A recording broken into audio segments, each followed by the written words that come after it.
Су ташу җирлекнең нигездә үрнәк авылына туры килә. Шуңа да иң беренче эш итеп куәтле трактор белән авыл кырыендагы карларны чистарту белән мәшгульләр.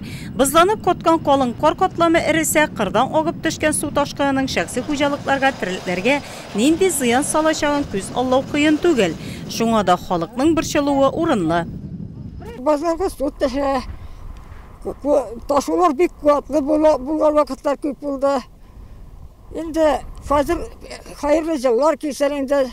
Язгы ташу быел burada bulayında kırıp atытsa. Bunda kar küp bit.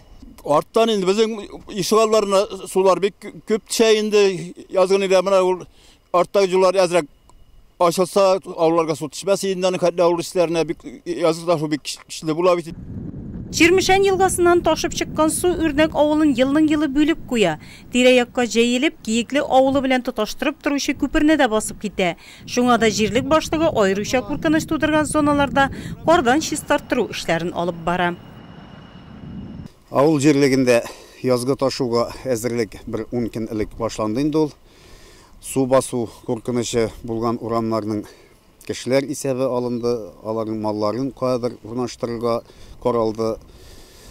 Южный хуҗалыгының фирмасына урнаштырырга дип планлаштырып торабыз. Специальный комиссия нигезендә кешеләрне су басу куркынычыннан коткару чараларын алданып кисәтеп куйдык.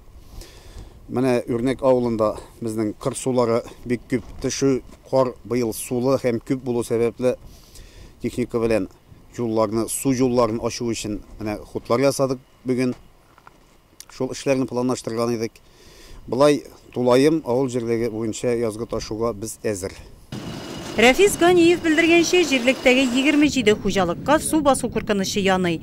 Аларда яшәүче халыкның иминлеген тәэмин итү, язгы су ташуларны хәвеф-хәтәрсез үткәрү киекле авыл җирлегендә бүген көн кадагында торган иң мөһим бурычларның берсе.